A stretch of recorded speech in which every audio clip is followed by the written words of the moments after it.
Então, a ideia da gente, né, nesse curso, bom, só para iniciar, esse ano a gente está focando, né, as atividades em cima dos 60 anos das teorias de Young Lewis. Vamos ter 60 anos das teorias de Young Lewis, né? Até eu botei no tipo Young Lewis Shock, ao longo das discussões, ainda vamos entender o porquê do Shock também.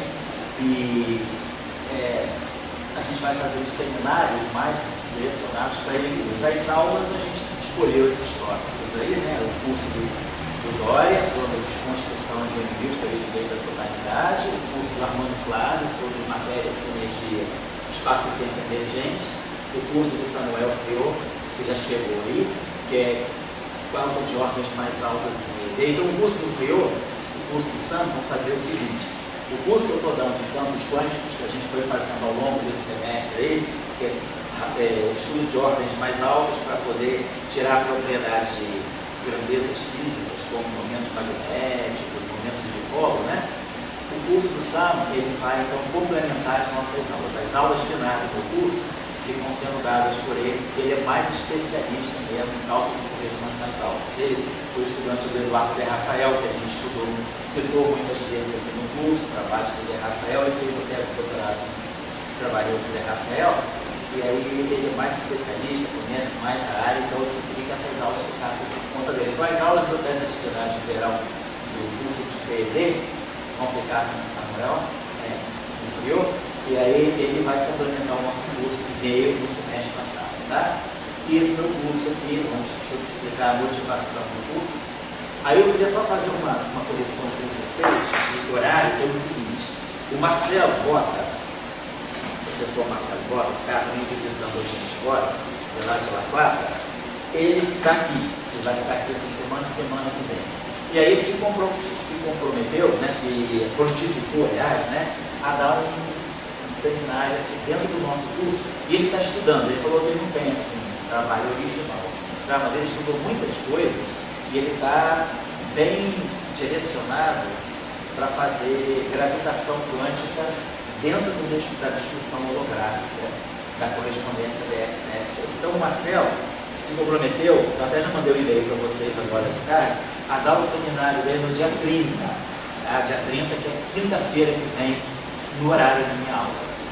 Então, na semana que vem, eu vou fazer uma pequena alteração no horário do curso da semana que vem. Hoje está marcado, hoje amanhã, 6 horas da tarde. Aí, dia 29 seria quarta-feira, e dia 31, sexta, também às 6 horas. Depois a gente entra para fevereiro. Então, o que eu combinei com o Marcelo foi o seguinte: como ele não pode dar essa aula na quarta-feira, então eu coloquei a aula dele na quinta-feira. Então, semana que vem, tem essa mudança no horário. Em vez das aulas serem 29 e 31, vão ser 30 e 31, quinta e sexta, certo? Então, a terceira aula, então, vai ser uma aula seminário. Marcelo vai dar tipo uma aula seminário, né, mostrando como é que a gravitação também vem sendo vista dentro dessa formulação de ADS-7. Então, está só feita a comunicação. Então, a aula da semana que vem não é 29, fica sendo 30, 6 horas da tarde, Marcelo fala, e dia 31 eu retomo o ciclo natural das nossas aulas aí. E depois a gente entra para fevereiro, certo? E aí os seminários, o curso de graduação e os seminários ficaram para fevereiro. Então em fevereiro nós vamos ter o seminário do professor Humberto Belis, né, da USP, que está também trabalhando conosco aqui. O Humberto vai fazer 2 seminários dentro das discussões. Nós separamos as tardes de sexta-feira de fevereiro para discussão. Mas aí, além da discussão, a gente vai fazer, então, começar com um seminário, provavelmente a gente vai botar uns 2 seminários de tarde, do Humberto e do outro, e depois a gente faz uma discussão sobre temas ligados, né, aos assuntos do seminário. Então, o Humberto vai estar falando sobre o isolante topológico também. Então, a relação entre isolante topológico e essas versões estendidas da CED, tipo Chansai, supercondutores topológicos também. Então, isolantes e supercondutores topológicos. Essas versões mais recentes que estão saindo ali de supercondutores topológicos. Então, isso fica para o seminário de sexta-feira, certo? Mais ou menos essa a nossa programação. E também, à medida que a gente for trabalhando, que é dia 22 de fevereiro, se pintarem outras visitantes por aí, a gente pode ter alguns seminários extras que eu estou anunciando com antecedência para vocês, certo? Bom, o que a gente se comprometeu? Eu achei que fosse interessante a gente dar uma olhadinha nessa discussão de, de uma certa maneira, campos e partículas em ADS, né? Algum tipo de física em ADS. Então tem muitas motivações para a gente trabalhar com antidepressivos. Não é só uma motivação simplesmente exploratória de vamos tentar ver como é que fica a teoria de campo, né, o eletrodinâmico ou o modelo padrão em espaços curtos. Por que ADS? Né? Tem uma motivação especial que a gente vai ver que cada vez mais vai se confirmando na literatura e o curso que a física vai tomando. E a abordagem, tem dois tipos de abordagem, né, para fazer física em ADS. A abordagem mais ligada a Malthacena, essa abordagem que é essa chamada conjectura de Malthacena, que é a correspondência entre um ADS, vamos depois especificar o que é isso, em N dimensões, e uma teoria de campo conforme em uma dimensão a menos, né? Então essa relação que tem entre equivalência entre o que é uma teoria de gravidade, que se chama bulk, né, um volume, e ela é equivalente a uma teoria de gauge, uma teoria tipo Young-Mills, na fronteira. Então é uma teoria de campo conforme. Young-Mills é conforme. A teoria conforme porque ela não tem parâmetros de massa. Então, a teoria de Young-Mills é exata, sem quebra de simetria. Então essa versão aqui, que é a chamada conjectura de Malthacena, né, que a gente chama de era de Malthacena, não vai ser a abordagem que nós vamos dar aqui. Nós vamos dar aqui uma outra abordagem. Essa abordagem aí é uma abordagem que já vai falar direto da teoria de campos e das equivalências, calculando a função de partição. Vamos fazer uma abordagem mais algébrica, vamos estudar mais o aspecto das simetrias. A nossa abordagem aqui não vai ser essa abordagem à la Malthacena. Então vamos fazer a abordagem das simetrias e com as simetrias nós vamos ver como a gente pode discutir as propriedades dos campos e partículas. Mas nessa visão. Então, só para ilustrar para vocês qual é o caminho que nós vamos seguir. Vamos seguir, então, o caminho dos grupos de simetria. E os grupos de simetria, de uma certa maneira também, dão já uma indicação de por que essa conjectura acaba se realizando. Isso aqui não é algo acidental, ou não é algo que foi descoberto sem nenhuma conexão com as simetrias. Existe já uma base para se chegar a essa conjectura de Malthacena. Apesar de que no curso normal, né, na circulação, no curso das coisas, no curso dos fatos, né, como os fatos aconteceram, quando Malthacena chegou a essa equivalência, a equivalência entre gravitação e teoria de Gauge, ele chegou basicamente desconhecendo esse caminho, que ele não cita os trabalhos de Dirac, bem precedente, o paper do Malthacena é de 1998. E Dirac, já em 63, já vinha apontando nessa direção, mas de uma maneira muito sutil, muito entre linhas. Isso eu vou dar as referências para vocês. Isso está no trabalho, sobretudo, nesse trabalho de Dirac de 63, que é um Journal of Mathematical Physics, onde ele estuda basicamente as representações do grupo de antidepressivo, e ele encontra fatos físicos bem novos, bem peculiares em relação ao grupo de Poincaré. E nesse trabalho de Dirac, já dá para a gente perceber que existe essa conexão ADS-CFT. Mas isso aí só foi descoberto de uma maneira mais explícita, usando a argumentação de teoria quântica de campos e baseada também em teoria de cordas, por Malthacena em 98, e depois o Witten confirma esse resultado, faz o termo mais estendido em 98 também. Mas o estudo das simetrias já vai dar uma indicação de por que isso aqui realmente deve acontecer. Então nós vamos ficar mais na discussão das simetrias e vamos tentar discutir, fazer o análogo que a gente faz no grupo de Lorentz e no grupo de Poincaré. O grupo de Lorentz ele discute os campos. Os campos são representações do grupo de Lorentz.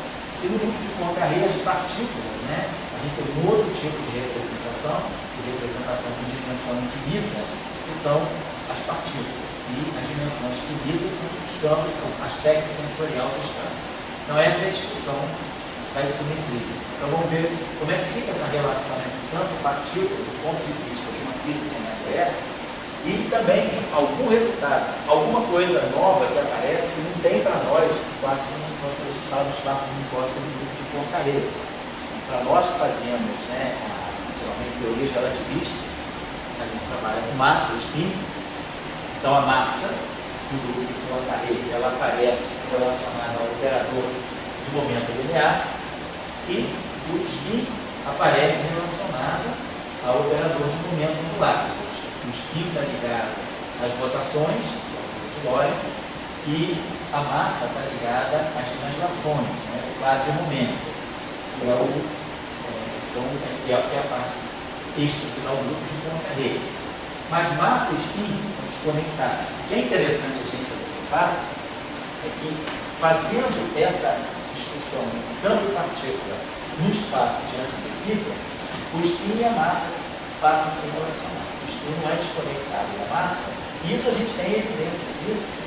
Na década de 60 apareceu uma abordagem muito importante e substituiu por vários anos a teoria quântica de campos, que era a abordagem dos chamados polos de Regge. Era uma abordagem para a física de interações fortes.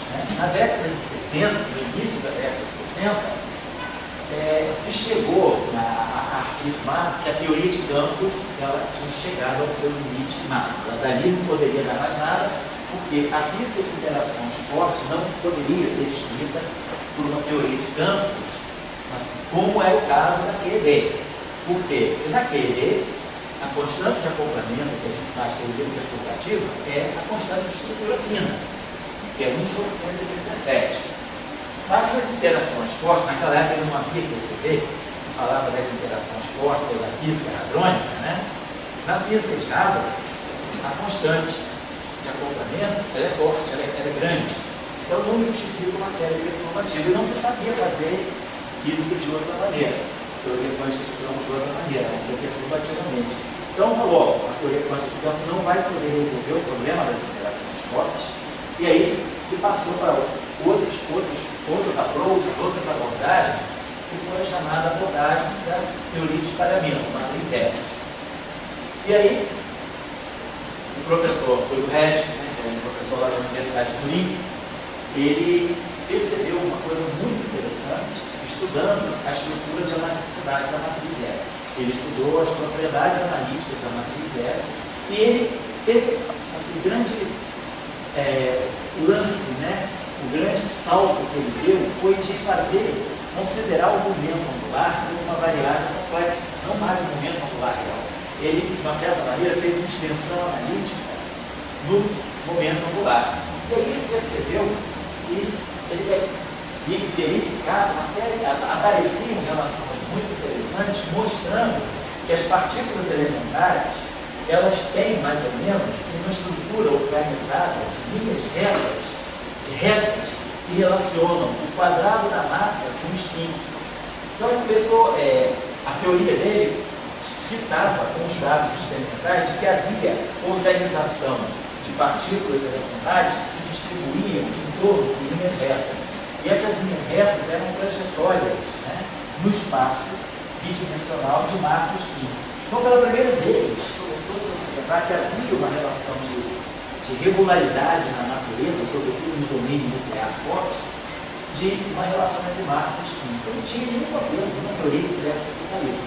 O professor Hegel fez, desenvolveu uma teoria para isso, é até bastante polêmico, dizem, porque ele não ganhou o prêmio Nobel, uma vez porque ele fosse muito jovem, quando ele desenvolveu essa teoria. Ele tinha, acho que nem 20 e poucos anos, tinha 30 anos ainda, mas é um trabalho que naquela época causou um grande impacto, mas nunca se entendeu, dentro de uma linguagem de teoria quântica de campos, essa relação aqui nunca foi gerada, porque o grupo de Poincaré ele não permite chegar a essa relação. E aí, quando a gente estuda o análogo do grupo de Poincaré, que é o grupo de antidecita, vai entender qual é a relação entre Poincaré e decita, porque antidecita é um passinho a mais além de Poincaré. rede. Então, por que a gente não está muito longe de contra-rede quando a gente está em antidecíclico, mas ao mesmo tempo o antidecíclico reproduz esse resultado. Então, o antidecíclico tem um elemento novo que permite relacionar massa com spin. Massa e spin não são duas números quânticos desconectados, estão relacionados. Então, uma motivação grande para a gente pensar também de uma física em ADS é que a gente recupera essa ideia, né, dos polos de Regis. Sobretudo para quem hoje está interessado em fazer essa relação de QCD, né, fazer essa relação ADS e QCD, existe. Hoje a gente tem várias relações. Tem ADS, matéria condensada, tem uma série de trabalhos que hoje já saem sobre uma dualidade entre ADS e a física de matéria condensada. Isso aqui seria ADS FDI ou ADS QCD. Na UFRJ, né, o Nelson Braga e o Henrique Bosch, eles trabalham bastante nessa correlação ADS e QCD. E na QCD, essa discussão dos polos de Regis é importante. Então, realmente a física de ADS ela pode recuperar, ela pode gerar resultados numa física de contra-rede não QCD. Então, essa, né, foi uma das motivações para se ficar assim, atento, né, ao que pudesse acontecer no espaço de antidecíclico. Depois, aconteceram, né, outros fatos importantes. No desenvolvimento da supersimetria e da supergravidade nas décadas de 70 e 80, né, a supersimetria, supergravidade e a luz Klein, supergravidade. Então, essas três abordagens aqui, a supersimetria em si, a supergravidade e depois a luz Klein supergravity. Essa luz Klein supergravity simplesmente é o estudo de teoria de supergravidade em dimensões mais altas e com a consequente redução dimensional para a gente poder perceber aspectos em 4 dimensões como provenientes, né, simetrias em 4 dimensões como sendo resultantes de dimensões mais altas. Então, essa, sobretudo, na supergravidade e na supergravidade de luz Klein, uma coisa interessante que aconteceu é que as soluções naturais, né, de uma teoria de supergravidade são sempre espaços de antidecíclico. Então, os espaços de antidecíclico, eles têm uma relação muito estreita com a supersimetria. Mesmo que, quando a gente introduz supersimetria, a gente está pensando absolutamente no espaço de antidecíclico. Mas quando a gente escreve, constrói uma teoria de supergravidade, que é uma versão supersimétrica da gravitação, e vai olhar as equações de campo, aonde numa teoria normal, sem supersimetria, a gente obtém espaço de Minkowski, na supergravidade a gente obtém antidecíclico. Então, os espaços de antidecíclico, eles parecem ser a solução natural das teorias de supergravidade. Eles substituem o espaço de Minkowski quando nós introduzimos gravitação com supersimetria. Então, a abordagem supersimétrica da gravitação, que é a supergravidade, ela leva naturalmente ao espaço de antidecíclico. O espaço de Minkowski, ele não consegue suportar uma teoria de gravitação com supersimetria. É preciso ter antidecíclico. Não é chato também? O espaço de antidecíclico é muito constante cosmológica.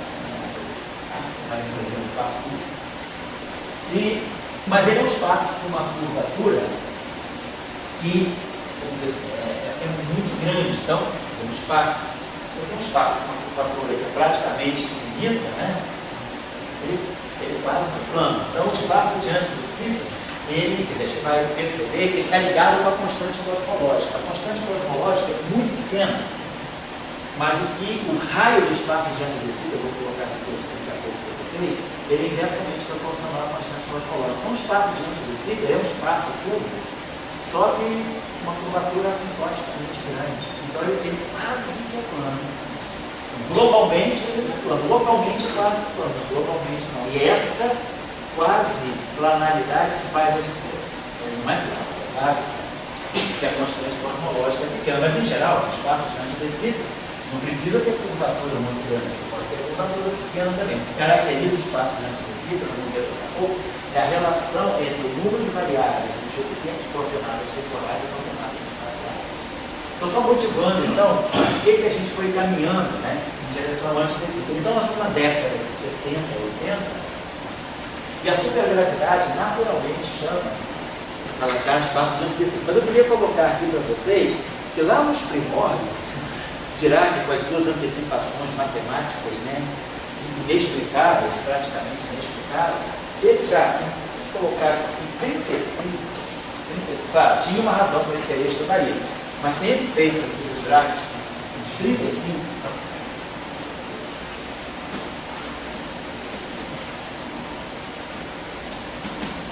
que é o Amazon of Mars.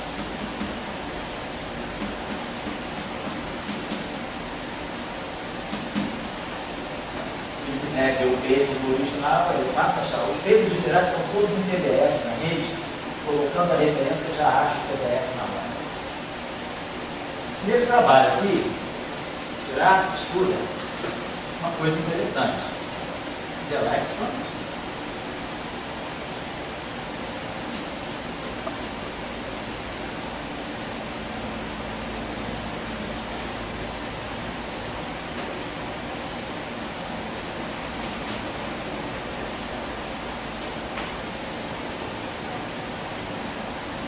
Então, ele vai para o espaço do tecido. Tinha uma razão. Na época, quando se fazia gravitação, isso aí tinha 20 anos praticamente de gravitação, Einstein tinha introduzido a constante cosmológica na teoria de gravitação, na gravitação clássica. E aí a solução com constante cosmológica, gravitação com constante cosmológica, ela pode ter dois tipos de solução. Ou a gente ganha um espaço de tecido, ou a gente pode ganhar um espaço de antitecido. Vai depender do sinal da constante cosmológica. Quando a constante cosmológica é positiva, a gravitação ela dá como solução um espaço de tecido. Quando a constante cosmológica, a gente chama de lambda, é negativa, pequena, mais negativa, a solução do espaço de antitecido. Então já se sabia, da literatura, da comunidade da relatividade geral, na década de 30, já se sabia que a poderia, a gente já tinha incluído, inclusive tem aquela famosa frase que a gente colocar a constante cosmológica, foi o maior erro da vida dele, né? Essa frase pessoa até hoje, né? Mas já se sabia da discussão da constante cosmológica e aí da classificação dos espaços que são soluções das equações da relatividade geral, com constante cosmológica positiva são os espaços de tecido e com constante cosmológica negativa são os espaços de antitecido. Então, Dirac, ele não estava interessado só um exercício acadêmico, meramente exploratório. Vamos colocar então, ele já tinha escrito a equação dele, quer dizer, a electron wave equation aqui, é a nossa famosa equação do Dirac. O Dirac estava falando aqui, é de pegar a equação dele, né, vamos dizer, livre, e estudar essa equação ondulatória, que é a equação do elétron, do pósito, no espaço agora de tecido, para ver quais são as esferas. Mas ele tinha uma motivação física para isso. Já que, no fundo, estava querendo entender propriedades do elétron que nós estamos tentando entender, por exemplo, até hoje. Já que ela, para ele, né, ela foi sempre claro para tirar que o elétron é um objeto composto. Morreu acreditando que a gente ainda vai achar algum tipo de composição, algum tipo de estrutura do elétron. Isso era muito forte para ele. E ele queria ver se, por exemplo, num espaço com essas características, eventualmente uma estrutura composta pelo elétron poderia ficar mais clara do que no espaço do micróscopo. Ele pensou, bom, de repente, nós estamos num espaço de relatividade especial que é muito restrito. Pode ser que tenha algum efeito intrínseco, né, a um espaço curto que possa revelar alguma estrutura do elétron. Então, você pensar, a constante cosmológica é muito, muito pequena. Então, o nosso espaço, ele não é exatamente um micróscopo, é um pequeno desvio de micróscopo. A gente pode estar vivendo num espaço de micróscopo, com a sensação de estar no espaço de micróscopo, quando na verdade a gente está no espaço curvo, mas com a curvatura muito grande. A gente simplesmente não está vendo, né, que a Terra é redonda, a gente está vendo para a gente a Terra é plana. Então a gente está um pouco nessa situação E aí Dirac achou, quem sabe eu não consiga descobrir alguma estrutura interna do elétron ligada à constante cosmológica. Então, por isso que ele foi estudar a equação de onda do elétron, dando espaço de tecido, com mais para frente, anos depois, cerca de 25, 28 anos depois, em 63, ele vai para antitecido. Então, já havia essa perspectiva. Depois, tem um trabalho que aí com o grupo de De Sitter, né, ficou Dirac, de uma certa maneira, estudando a equação do elétron no espaço de De Sitter, ele classificou esse espaço. Tem um paper também que é publicado na Annals of Mathematics, em 41, só para vocês terem uma ideia. Nessa estudo, eu vou colocar aqui um pouquinho a linha do tempo para vocês perceberem. Aí Dirac, em 36, ele também vai estudar equações de onda no espaço. Está tudo ligado aí, mesmo que na época ele também não percebesse. Em 36, tem esse trabalho do Dirac também, que é o Annals of Mathematics.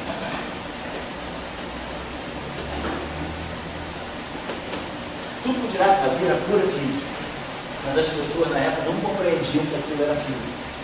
Então ele tinha dificuldade de publicar nas revistas de física. Por isso que ele jogava esses trabalhos nas revistas de matemática.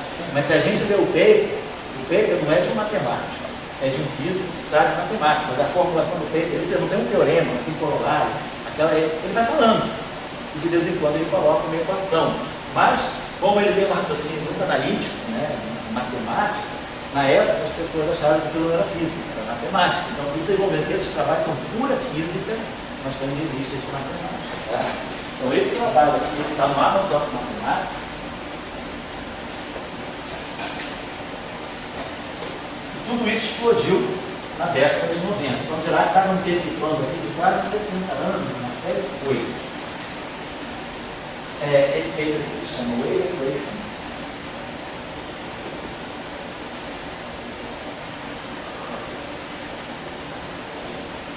Conforme space.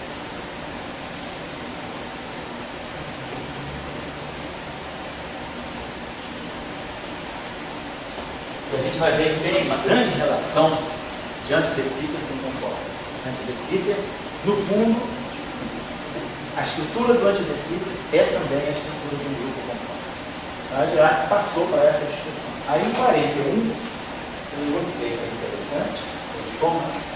A 39 é quando o Wigner publica o paper das representações do grupo de Poincaré. Então, a discussão do grupo de Poincaré fica clara em 39 no trabalho do Dirac.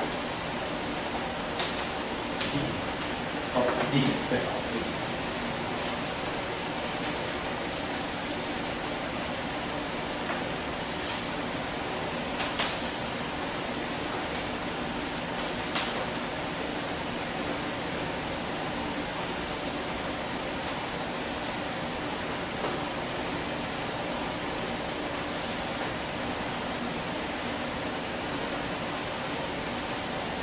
O grupo de Lorentz e homogêneo é o grupo de Poincaré, né?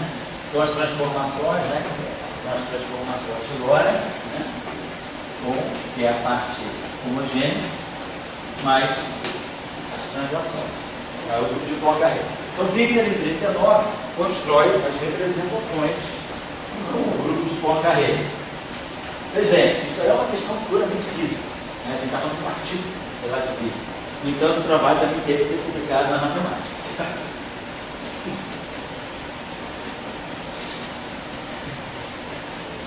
O conceito é velho.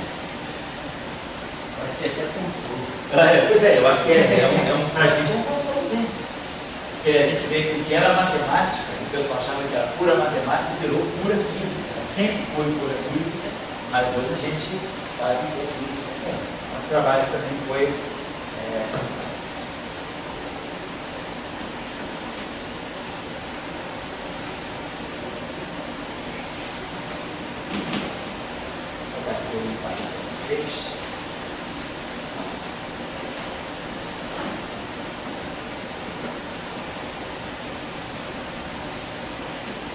Então,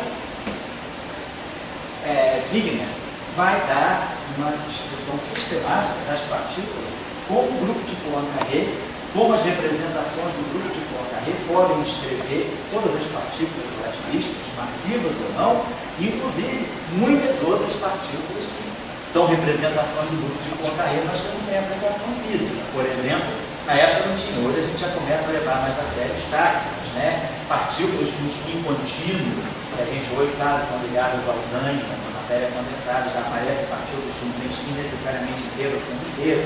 Então o grupo de Poincare acomoda uma série de representações peculiares que não são só as partículas com massa bem definida e spin bosônico ou fotônico, spin inteiro ou sem inteiro.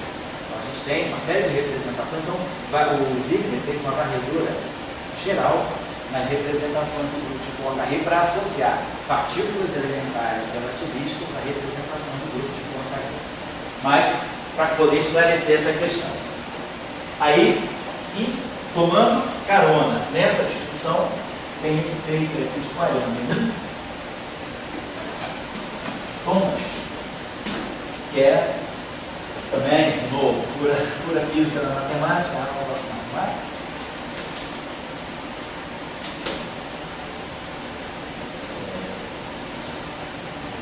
Amazon. Oi? Não, é Annals of Mathematics. 42.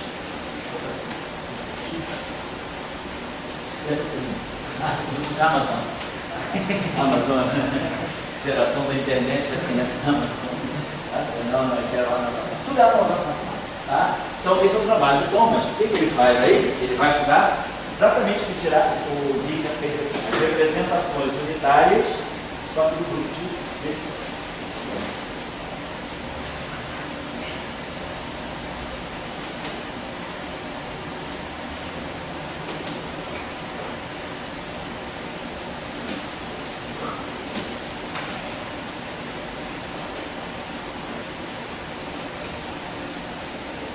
Professor, Pode falar. então a matemática não tem essa necessidade de publicar bastante, né?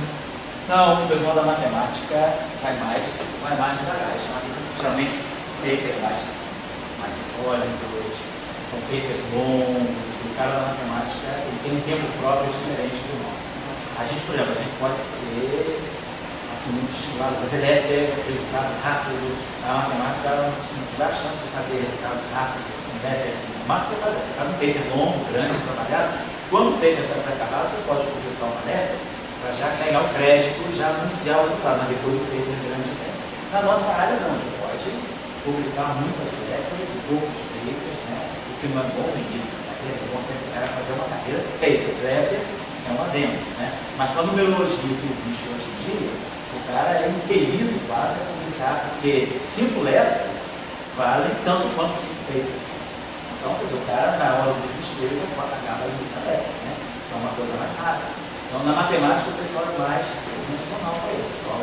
Mas fazer paper longo, demorado. Às vezes, o paper na matemática, eu vejo meus colegas, pelo menos as pessoas que eu conheço do INPA, né? Os colegas que tinham na CISA também, né? Na matemática, assim, às vezes você leva um ano discutindo com referir. A discussão com referir é longa. Os tempos na matemática são bem dilatados, bem diferente da física. Que você tem vários tipos, manda o paper um mês depois com a resposta, você já está brigando com referir, você tira, já manda para outra revista. Na matemática, às vezes a briga leva 2 anos. É bem demorado. E a cobrança também. Bom, então, esse paper aqui do Thomas é um paper que já marca, então, a entrada do Desic no lugar do Poincare. Não estamos falando ainda de anti-Desic. O anti-Desic, ele vem agora. Wigner, em 50. Então, eu estou querendo chamar a atenção para vocês, o que vai ser um pouco a discussão, a espinha dorsal do nosso curso.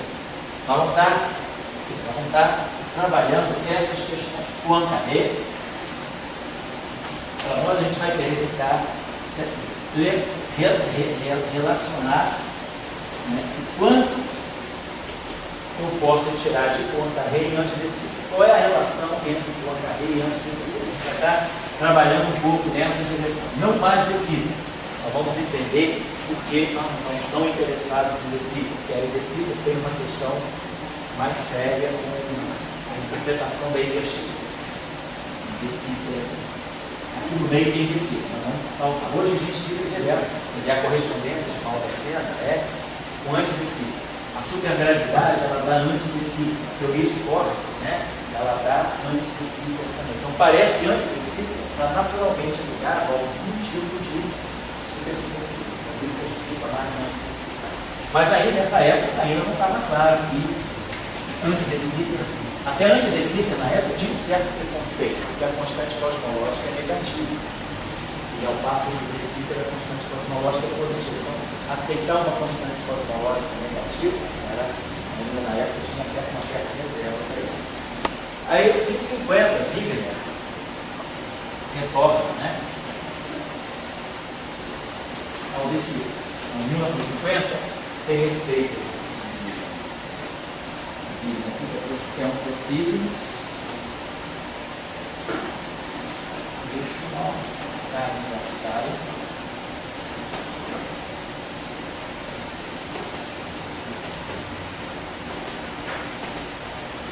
Estados Unidos, 36.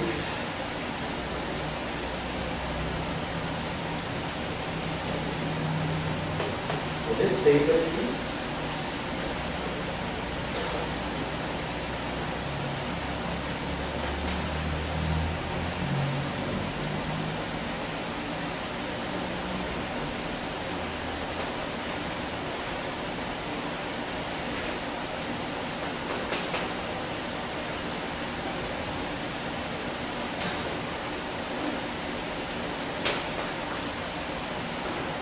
Então, Wigner retorna ao espaço de decífero. Então, aí tem esse período que tem um certo teatro aí.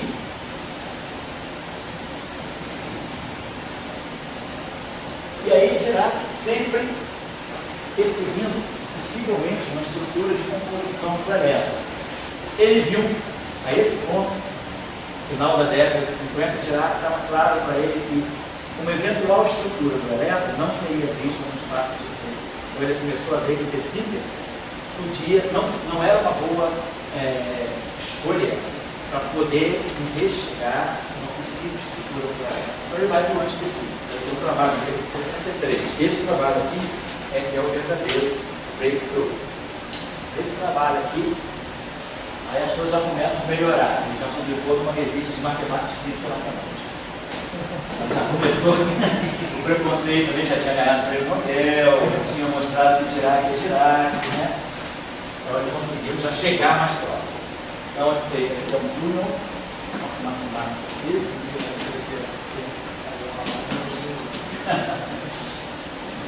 Mas o Dirac, com todos esses papers na matemática, sempre passaram pelo comitê de física e astronomia. Se ele mandasse para os matemáticos dizer, isso é matemática, isso é física. O paper não tem demonstração de teorema, lema, corolário, nada disso. Né? É um paper escrito, isola as ideias. Então, para o físico, né? Então era uma pátria, né? Nesse ponto, ele era um físico sem área. Trabalhava no vácuo, no vazio de um dia, no mar de dia. Coitado, né? Então andava mal. Aí ele já começou a chegar na física matemática, cujo quadros está bem baixo na parte. Aí ia mal na parte também. Tem muita ligação direta pelo né? Foi? Dirac era comunistaço, né? A tudo é russa, as férias dele eram sempre na Rússia. Tudo dele era no leste. 63. Então esse trabalho aqui do Dirac é a página 901. Esse paper aqui matemático, representation.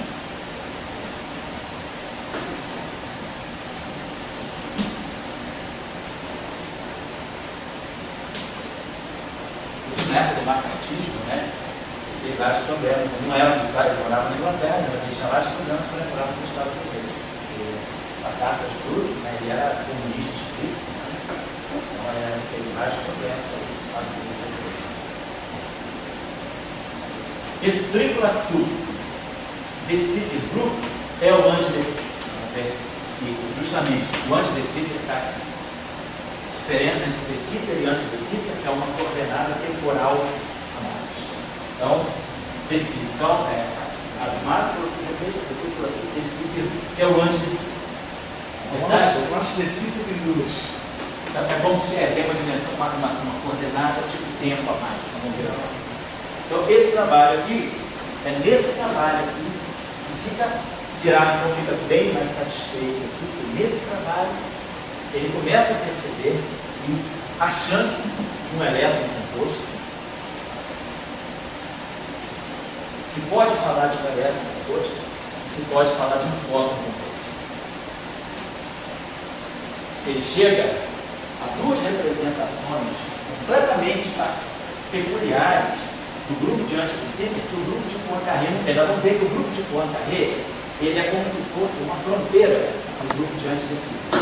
O grupo de antidecípter, ele, num certo limite, ele é exatamente Poincaré, que é o limite justamente de constante cosmológica, toda constante cosmológica, tem um parâmetro de massa, que é a constante cosmológica. Então, quando isso aí tende a zero, quando a constante cosmológica tende a zero, o grupo de antidecípter cai no grupo de Poincaré.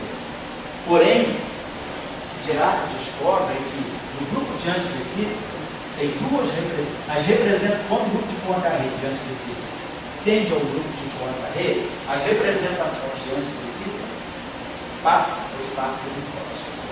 Mas o que Dirac mostra é que duas representações em particular, quando você faz a constante cosmológica que é zero, essas representações desaparecem e elas não chegam no espaço do cósmico. Essas representações são os objetos chamados símbolo. Dirac, na época, chamou de símbolo. Depois eu vou dar umas referências para isso. Então, por isso que ele chama a remarkable representation, uma representação notável. Ele realmente descobriu alguma coisa. Ele descobriu um outro tipo de objeto que podem ser os prédios. Depois do Salin, em 74, com Paty e Salin, fizeram um modelo, extensão do modelo padrão, incluindo os prédios. Mas a ideia dos prédios estava, vamos dizer, fundamentada, e Dirac já tinha visto que você pode ter objetos chamados singletons, que só aparecem enquanto você está no espaço de antidecípter, ou seja, é exatamente a relação de Malthacena. Você está no bulk, então você vê os singletons. Quando você chega na fronteira, que é o espaço de Minkowski com o grupo de Poincaré, esses singletons, eles não aparecem como partícula dele, eles têm que se combinar para formar objetos que a gente vai ver no mundo de Poincaré, que são, por exemplo, neutrinos, elétrons, fótons. Então, isso deixou o Dirac mais satisfeito. Ele não pôde explorar isso muito mais a bem. Nessa época ele já estava muito velho também, né? Então, nessa época aí, só para ter ideia, já estava levando seus 60 anos. E ele foi trabalhando nessas ideias, mas mais devagar. Mas ele já ficou satisfeito porque no antidecípter aparecem essas representações completamente novas que podem fazer o papel dos prédios que compõem partículas que nós acreditamos que sejam partículas elementares no espaço do cósmico. Então, ele fala, esses objetos existem no espaço do cósmico, mas apenas confinados. Eles existiriam de forma desconfinada, soltos, como partícula livre, no espaço de antidecípter. Isso aí motivou depois, na década de 90, tem uma atividade muito intensa em cima desses símbolos aí, vou dar as referências para vocês daqui a pouco. Na década de 90, o pessoal, assim, para poder marcar bem o nome do Dirac, como os símbolos são de duas categorias, o pessoal batizou. Um tipo de símbolo é o Di, o outro tipo de símbolo é o Rac.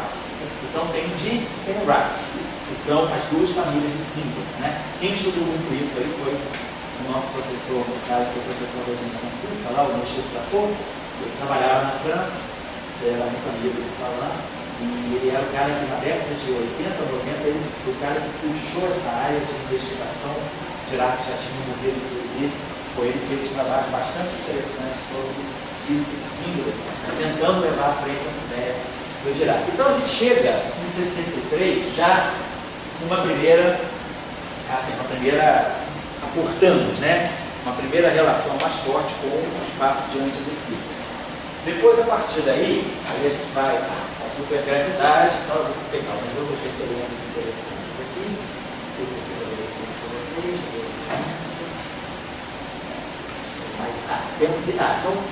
aí depois, logo depois, né, desse trabalho retirado de 63,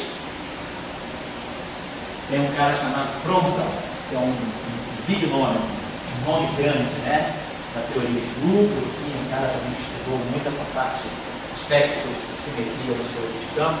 Então, Fronsdal, ele estuda as representações do grupo diante de si. Então, esse trabalho aqui do Fronsdal, ele tem esse Reviews of Modern Physics.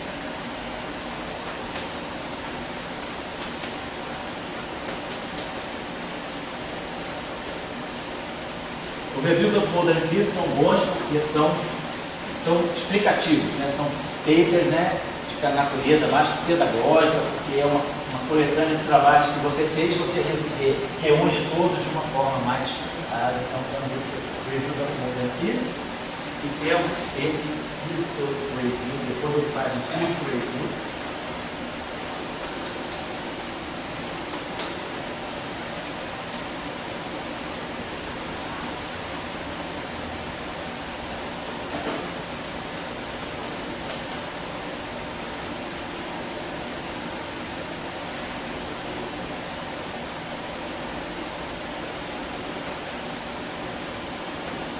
E tem um outro paper, que é Fronsdal,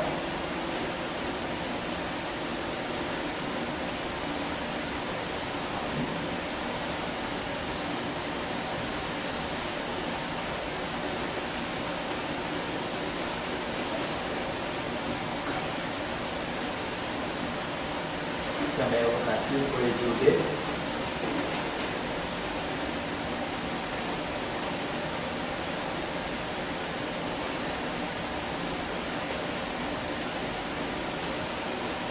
Nesses três papers aqui, basicamente, o que é estudado são representações, que é o grupo diante desse grupo. Representações diante desse.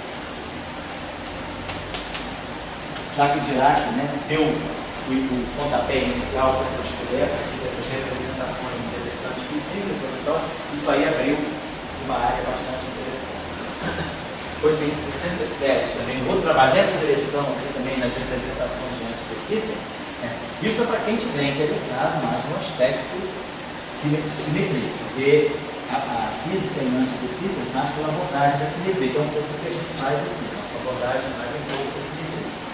Esse paper do Evans, que é o Journal of Mathematical Physics.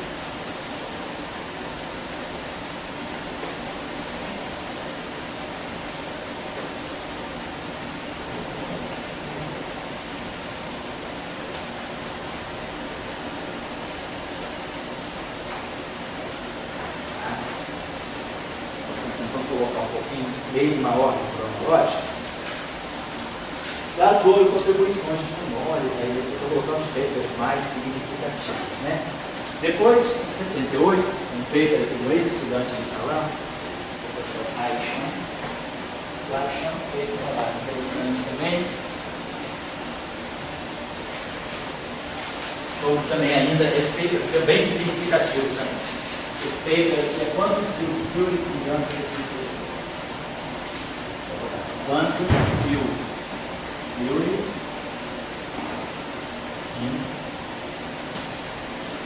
Anti-de Sitter Space.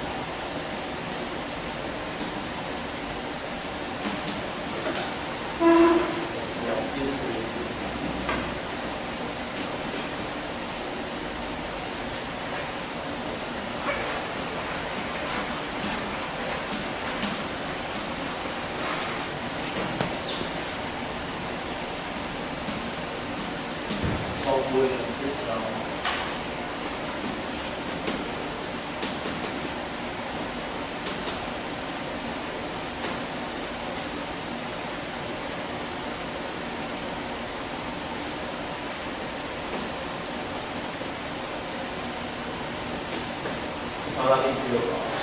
Esse trabalho, então, 78, já se tinha teoria de supergravidade. A supergravidade é de 76, 77. Então já se sabia que o anti-de-Sitter era importante para a supergravidade. E o Einstein, como trabalhava, Einstein é um nome grande aqui na campo gráfico. Einstein foi na década de 70, e continuou depois na década de 80 também, um nome que tinha muita assim, reputação na área da quanto gráfica, da supergravidade. O Einstein, então, resolveu estudar realmente uma teoria quântica. Agora não é mais a representação do partícula.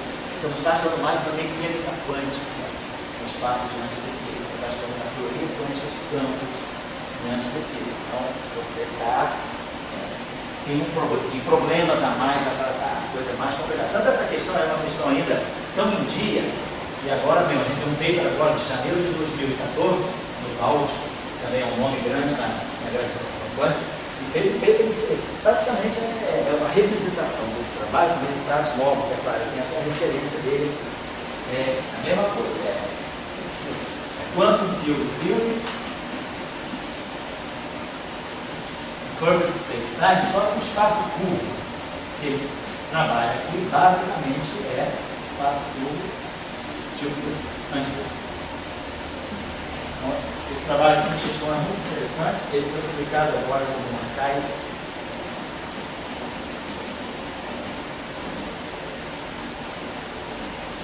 Agora em 2014, mês de janeiro, 202, lá no GRDC. Acho que o Mário até mandou isso para mim. O Mário que até mandou, não tinha nem visto. O Mário mandou primeiro. Então, esse trabalho aqui é um trabalho que rola nesse campo.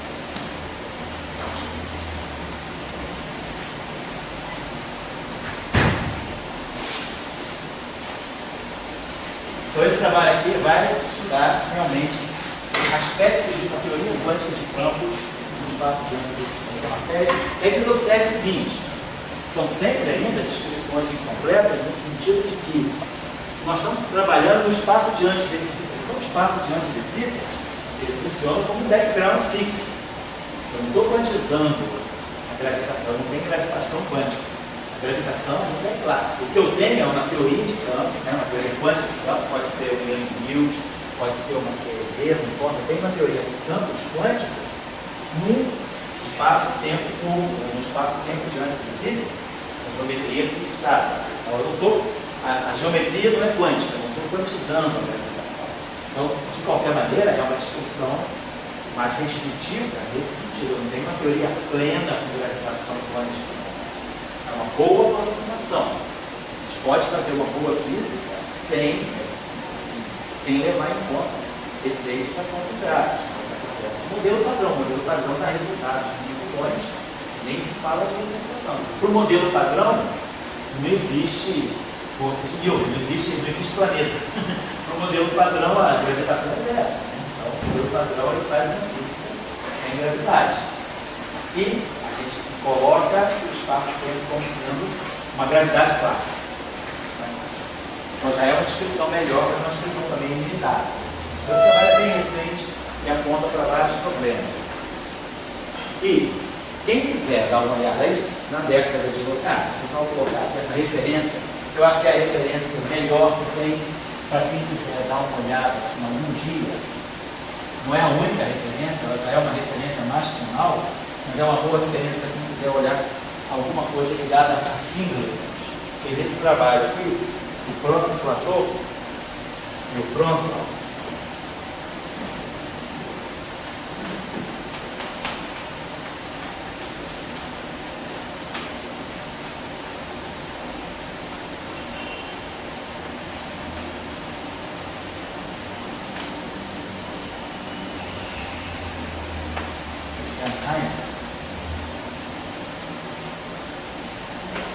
escrever esse paper aqui, é Singleton Physics.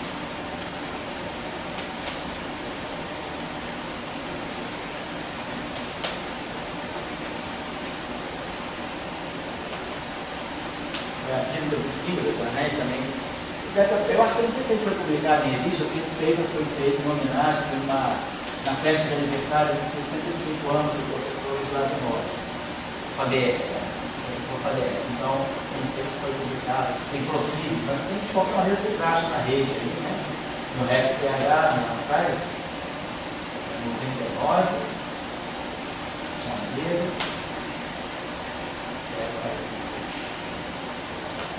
esse paper aqui é bem interessante porque não é um, assim, é um paper que já reúne muitos resultados que o Frontal, o Flatou, o Steinheimer e outros trabalharam na década de 90 sobre o que é essa física desses símbolos, esses objetos que só aparecem no espaço de âmbito específico, mas que não aparecem no espaço de âmbito. Então, quem quiser ter alguma leitura inicial desse paper, vocês podem varrer as referências anteriores.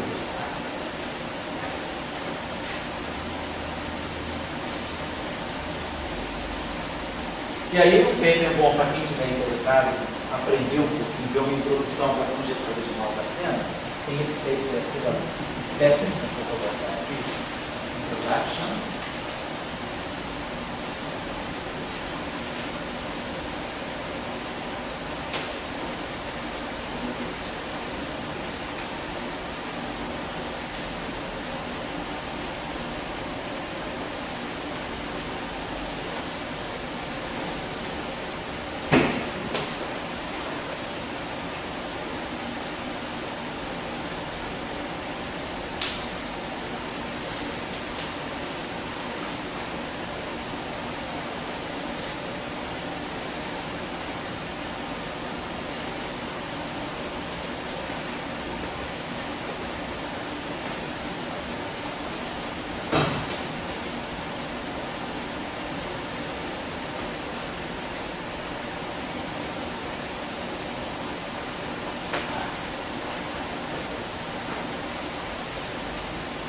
Tem também, eu vou dar aqui, se alguém estiver interessado, quiser elementos ou erros, alguma coisa assim, a referência original lá do Malthusena, o trabalho do Malthusena.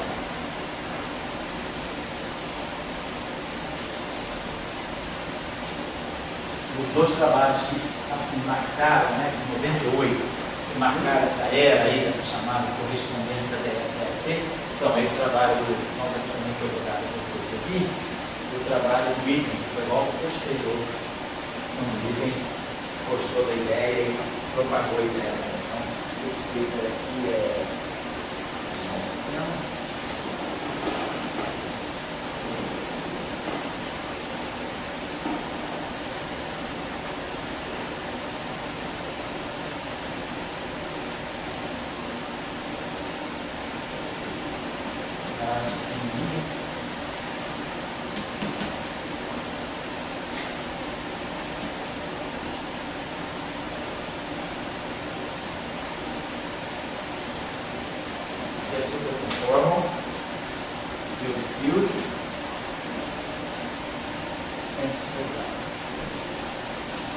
Então, nesse trabalho aqui, ele lança, né, a famosa professora Malthusena.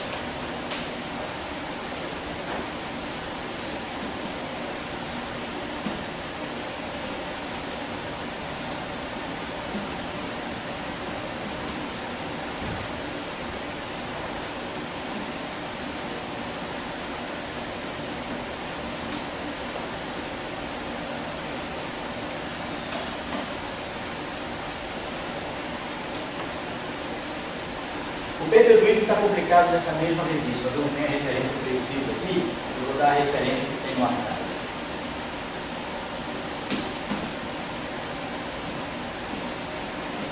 Mas é exatamente a conjectura de Malthusena vista por Witten.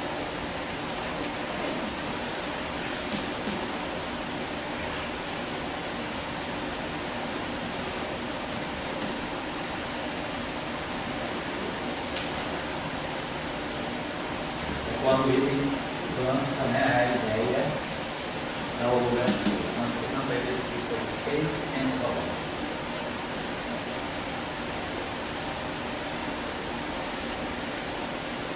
A ideia da holografia é uma física feita no espaço-tempo completo, projetada na fronteira do espaço-tempo.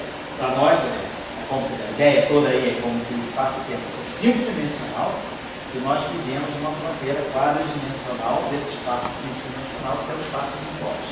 Que é onde, então, nessa fronteira quadridimensional, o grupo de antidecíclica se torna um grupo de Poincaré. Então, a gente percebe uma física de Poincaré como sendo, né, a imagem holográfica de uma física de antidecíclica. Essa aqui é um pouco a ideia. Então, essas referências aí são as referências que eu colocaria, claro que tem muitas outras, né? Não está tentando fazer a varredura completa. Estou apenas citando para vocês as referências que vão conduzindo, né, vão fazendo com que a gente seja orientado para essa física ligada ao espaço de antidecíclica. Sobretudo, eu acho que a relação fundamental a perceber aí é porque antidecíclica que está ligado com a supersimetria. Essa é a grande relação. Compreender isso aí, então, já com o advento da supersimetria, o antidecíclico foi se tornando cada vez mais popular. Mas o que é interessante é que o trabalho do Dirac, que aponta, né, para a existência dos singletons e para a possibilidade, então, de nós termos partículas compostas, né, como elétron, como fóton, por exemplo, a partir do singleton, ela é uma discussão feita totalmente em cima de antidecíclico e é em cima da simetria, olhando o grupo de simetria e estudando as representações, como a gente estudasse as representações do grupo de Poincaré. Então essa seria a motivação geral. Por que a gente hoje fala tanto em ADS? E a ADS, hoje a ADS se expandiu para muitas áreas, na matéria condensada, na física de hadrons, né? na física de partículas, na nossa área de partículas, de gravitação. Então, a antidecíclica se popularizou, se estendeu muito em várias áreas. Né? Bom, então para nós, a gente vai contar o que seria um espaço de antidecíclica em geral, e nós vamos ver o antidecíclica quadridimensional, cinco-dimensional. Então, a ideia de um espaço de antidecíclica, que a gente chama de um espaço de antidecíclica n-dimensional, um espaço de antidecíclica n-dimensional, ele aparece como um hiperboloide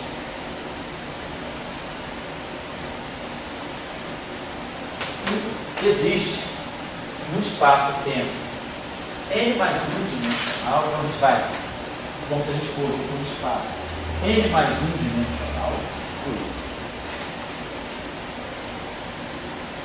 Então, tem uma dimensão a mais. Ele é uma superfície no espaço que ele pode ter. O que é uma esfera? S2. Uma esfera S2 é uma superfície no espaço tridimensional.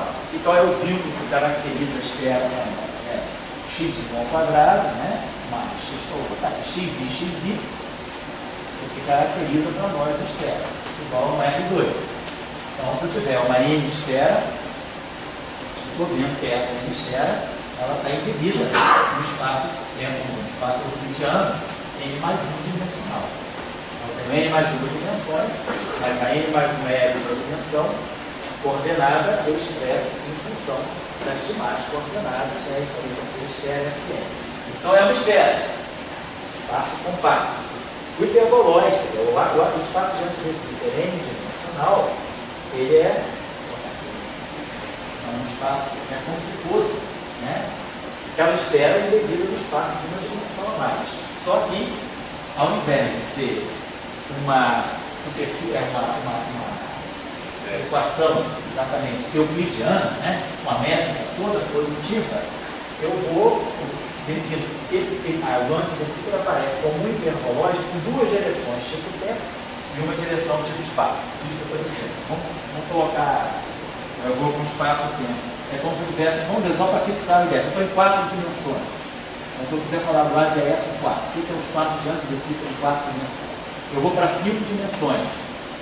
E aí eu vou ter 2 dimensões tipo tempo e 3 dimensões tipo espaço. Então o meu antidecíclico ele é colocar aqui como se fosse assim, x1 ao quadrado mais x2 ao quadrado menos x3 ao quadrado menos x4 ao quadrado menos x5 ao quadrado igual a um certo. 2. É o raio diante desse. Então, se eu tiver as coordenadas satisfazendo esse vínculo, tem duas direções temporais, 3 dimensões espaciais, é como se eu tivesse todo o espaço do Minkowski, 2, 3. Então eu vejo, se eu fizer uma transformação, né, tipo lógica, uma transformação tipo SO2, 3, eu vejo invariante nessa relação. Então, o antidecíclico, né, a gente sempre pensa dessa maneira. Eu vou para uma dimensão a mais. Só que dessa uma dimensão a mais, duas são tipo tempo. Então, na verdade, o antidecíclico ele está associado a um SO2. Então, dessas N mais uma dimensões, duas dimensões são tipo tempo e N menos uma dimensões são tipo espaço. Você tem que dar N mais uma dimensões no total. Então, essa sempre vai ser a estrutura do antidecíclico, né? Duas direções sempre tipo tempo. A diferença do decíclico é que o decíclico ele é uma dimensão a mais também, só que uma dimensão temporal. O que para nós, por exemplo, aqui é o SO23, que está descrevendo o antidecíclico quadridimensional, o decíclico n-dimensional, eu também vou para o espaço n mais 1 dimensional, só que com uma dimensão temporal. Então eu vou ter um SO1 n. Eu tenho n mais uma dimensões. Mais uma dimensão temporal e n dimensões são espaciais. Aqui são duas temporais e n menos um espaciais. Oi? Fica a causalidade com dois tempos. Essa é uma das questões. Qual é o tempo que você usa como variável para parametrizar a evolução dinâmica? Então, a gente vai ver que um dos tempos, a gente faz o ADS 5, tem 5 dimensões, por exemplo, o ADS 4. Você vai guardar um tempo, vai ser o tempo que você vai ver no espaço do universo. E aquela coordenada temporal extra, que pareceria o tempo, você pode ter algum mecanismo de compactificação, tudo que você vai fazer. Como é que você vai dar conta daquilo que seria o tempo extra? Essa é uma das grandes discussões que você faz na teoria quântica de campo, do espaço diante de si. Como é que você vai dar conta da causalidade em função dessa nova coordenada temporal? Será que ela pode ser ferida? Se ela é compacta, por exemplo, será que ela é uma dimensão temporal compacta? Não, parece que ela não é compacta, é uma dimensão temporal geral. E a gente vai ver daqui a pouco, quando a gente for estudar a simetria, e é como se tivesse um plano euclidiano com dois tempos. Vai aparecer uma espécie de um grupo compacto SO2 que faz uma simetria só na sequência temporal. Então você tem realmente uma coordenada temporal tipo tempo, uma coordenada tipo tempo extra, não compacta. A questão é, essa coordenada extra tipo tempo, ela é um tempo ou simplesmente é uma coordenada tipo tempo? Então você vai escrever as equações dinâmicas, você vai escrever derivadas temporais em relação àquela coordenada ou não. Então, vamos observar só uma coisinha interessante. O antidecíclico aqui, se nós observarmos, se eu estou em n mais uma dimensões, se eu estou, vamos pegar um caso concreto, vamos fazer depois a gente faz o caso geral para n geral. Vamos pegar de novo o nosso antidecíclico quadridimensional. Se eu for um antidecíclico quadridimensional, então o que define, né? Vamos colocar numa forma assim, já pensando no espaço do Minkowski, x0 ao quadrado menos x1 ao quadrado menos x2 ao quadrado menos x3 ao quadrado. Então isso aqui seria o setor do Minkowski. 4 coordenadas, uma temporal, 3 espaciais. E aqui a gente introduz a quarta coordenada como sendo temporal mais uma derivada quarta, coordenada tipo tempo extra, né? A gente pode colocar o raio diante desse ciclo, né? Raio diante desse ciclo ao quadrado. Muitas vezes na literatura a gente parece assim, um parâmetro 1 sobre A ao quadrado. Observar que esse A aqui, então, não tem dimensão de comprimento a menos 1. A dimensionalidade correta. Então, geralmente a gente associa raio diante desse ciclo. Isso é uma questão de convenção molecular. É esse 1 sobre A. Esse A, raio diante desse ciclo, tem dimensão de comprimento, esse A tem dimensão de comprimento a menos 1, ou seja, massa. Tem dimensão de massa. Então, um parâmetro tipo massa, que a gente vai identificar depois com a constante cosmológica. Tá? Então, por exemplo, isso é o ADS4. Então a gente vê o seguinte, qual é a transformação? A gente já estudou um pouquinho de grupos SON, SO, blá blá blá. A gente sabe, se eu fizer uma transformação, né? Eu tenho aqui uma métrica do tipo 1 menos 1 menos 1 menos 1, 1. Então, se eu fizer uma transformação deste variante essa métrica, eu vou. A relação que eu vou satisfazer é se eu pegar essa transformação x', por esse espaço aqui, né? Essa métrica, então, uma transformação do tipo lambda mini x'. Essa relação que está aqui, ela é isso aqui, né? É x, é como se fosse uma métrica, é eta mini, x' igual a 1 sobre 2. Se eu fizer uma transformação desse tipo aqui, então eu vou ter transformação disso aqui vai me dar um lambda, eu vou ter lambda transposto, eta lambda igual a eta. Eu tenho a minha matriz lambda, faz a transformação, nesse caso a isometria, deste invariante essa equação métrica, ela deixa essa métrica invariante. Então, é uma métrica que vai ficar invariante em duas direções temporais, três direções espaciais. Então, o grupo de simetria, o espaço, observe bem, o espaço quadridimensional. A DS4 é um hiperboloide de dimensão 4, só que ele é um espaço de 4 dimensões embutido, embebido num espaço 5-dimensional. Esse grupo aqui, SO23, está pressupondo 5 dimensões, porque é um grupo de isometria desse objeto aqui. Esse grupo de 5 dimensões, 5 coordenadas, né? Ele é a isometria dessa variedade quadridimensional. Então, esse é o grupo que deixa invariante essa equação que define o hiperboloide então antidecíclico, esse ADS4. Esse é o grupo de isometria. A gente chama de isometria porque deixa invariante essa medida, essa métrica aqui, né? Muito bem. Agora observe o seguinte, socorro. Então, esse O, 2, 3. Então, esse espaço aqui é quadridimensional. Esse grupo aqui tem quantos geradores? 2, 3, 5. Então, é só N, né? Então, N menos 1 sobre 2 geradores. Esse grupo tem 10 geradores. Vamos imaginar isso. O multiplica, exatamente, esse lá que eu quero chegar. Então, esse grupo tem 10 geradores. Se a gente observar, eu estou nesse espaço de 5 dimensões, tipo tempo, tipo espaço, então, nesse espaço aqui, nós vamos poder, por exemplo, qual é a transformação tipo Poincaré que eu posso fazer? A transformação desse tipo aqui. X' mais epsilon. Então, esse lá. Imaginar que eu vou. Então, esse aqui é o meu grupo de 10 geradores. Vamos pegar agora antes desse quadridimensional.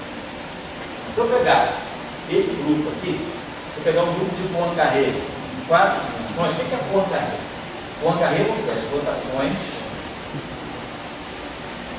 mais as translações. Se eu estou num espaço-tempo quadridimensional, então, imaginar o seguinte, essa outra coisa, né? Eu vou eliminar essa coordenada aqui, eu vou eliminando o x4, né, em função de x0, x1, x2, x3, com essa métrica aqui. Então, esse hiperboloide, né, o ADS4, né, ele é um hiperboloide em 5 dimensões, mas ele tem uma métrica desse tipo aqui, é um espaço quadridimensional. Então, se eu pegar o grupo de Poincaré em 4 dimensões, ele tem 6 rotações e 4 translações. Portanto, quantas rotações eu posso fazer em 4 dimensões? São geradores, né, antissimetrizados, e as 4 translações. Então, nós temos um grupo de 10 geradores. A gente vai ver, né, que o limite assimptótico. Então, quando a gente escrever, na próxima aula, nós vamos escrever a álgebra de Lie SO23.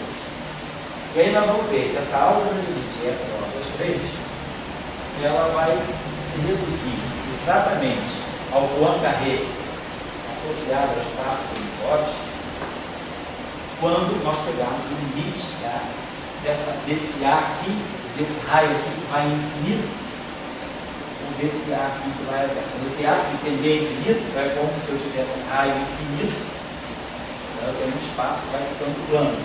E aí, à medida que esse espaço vai ficando plano, nós vamos ver que a álgebra de Lie dos geradores desse grupo aqui tem 10 geradores, ela vai cair exatamente na álgebra de Poincaré, que tem 10 geradores. Então, o que a gente começa a observar, a gente tem que